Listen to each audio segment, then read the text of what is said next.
नमस्ते, जय हिंद, ये है द आवारा मुसाफिर शो क्लिप्स।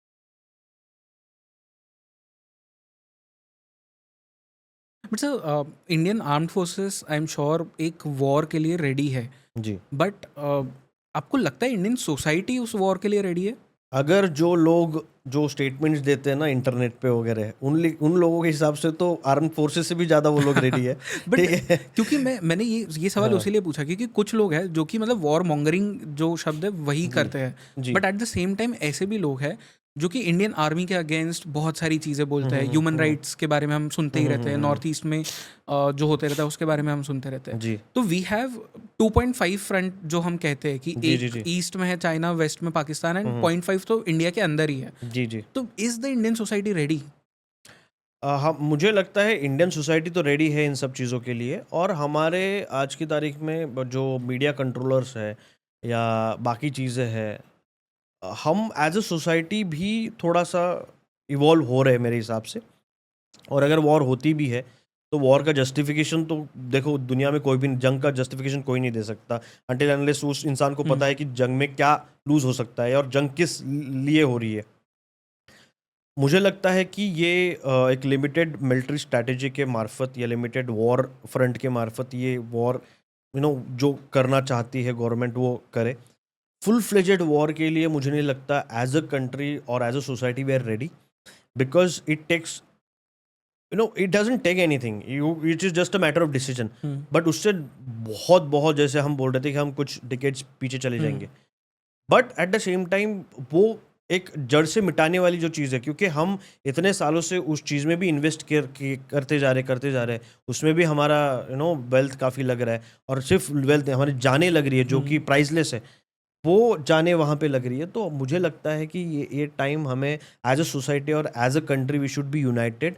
और ये ह्यूमन राइट्स वगैरह ये इंटरनल चीज़ों के लिए वगैरह ठीक है, but you can not be empathising with our adversary right now. या ये अभी टाइम नहीं है कि यार पाकिस्तान की आर्टिस्ट यहाँ पे नहीं आ पाएंगे तो मुझे बुरा लगेगा वगैरह। सॉरी, दिस कैनॉट हैपन, या दिस जस्ट कैनॉट हैपन। हमें उनका पुरजोर जवाब देना है एज ए कंट्री। मेरी तरफ से तो पूरा का पूरा पाकिस्तान निस्तनाबूद कर देना चाहिए, और पहले कर देना चाहिए था हमने। आज वो घड़ी आ चुकी है कि उसको पूरी तरह से डिसइंटीग्रेट कर दो। पीओके जो पाक ऑक्यूपाइड कश्मीर है वो अपने पास ले लेना चाहिए। और उनको फिर वो डिसइंटीग्रेट होने के बाद अपने आप वो सुलझ जाएंगे।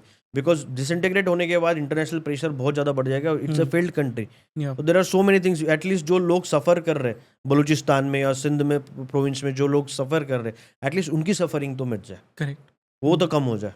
जो माइनॉरिटी में जितने लोग पाकिस्तान में हैं जो खुल के सांस नहीं ले पा रहे आज की तारीख में, एटलीस्ट उनको कोई तो प्लेटफॉर्म मिलेगा, कहीं ना करेक्ट। कहीं कुछ तो जगह मिलेगी जहाँ पे जाके वो सुकून की सांस ले सके। जिस हिसाब से इन लोगों ने कर्व कर रखा है उन सब लोगों को। राइट।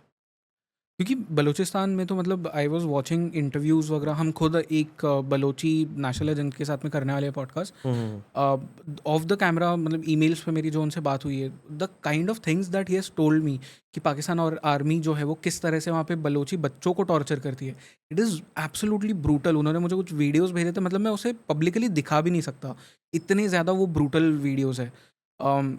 आई डोंट थिंक कि मतलब पाकिस्तान वो जो आइडिया था वो शायद सिर्फ एक आइडिया बन के ही रह जाएगा। डिसइंटीग्रेशन उनका आज या कल, इट इज़ होना ही होना श्योर, है। क्योंकि It is- उनकी हरकतें ही उस तरह की है कि वो एग्जैक्टली। होना ही है। Exactly. I tell you very simple example. उनको पता है उनके बहुत ज़्यादा डिफरेंस है the way their jawans and जेसीयूज are treated and the way officers are treated. Okay. आपको पता होगा शायद कि अगर कोई जनरल होता है या ब्रिगेडियर लेवल का कोई पाकिस्तान आर्मी से रिटायर होता है तो उसको कई एकड़ ज़मीन उसको मिलती है। पंजाब प्रोविंस में, सिंध प्रोविंस में वगैरह बहुत ज़्यादा ज़मीनें राइट। मिलती है उनको, as a gift from the country, as a gift मिलती है। या और उनके जवान और जेसीओस की अगर हालत देखोगे आप, वो बाजू आज मैं जब एलसी में था देखता था कि वो आजू बाजू के गांव से खाना वगैरह बन के आता था उनके पास। उनके पास वही है कि गन पॉइंट पे खाना मंगा लो, ये कर लो, वो कर लो, बिकॉज उनका खुद का राशन भी नहीं आता उनको। ओके। सियाचिन जैसी जगह पे, वहाँ पे 18,000 19,000 फीट पे उनके जवान कंबल ओढ़ के सोते हैं। Can you really I imagine? Remember आपने लास्ट या पॉडकास्ट में मुझे इसके बारे में बताया था। can you right. imagine that? It is that worst of a case scenario with their jawans and JCOs.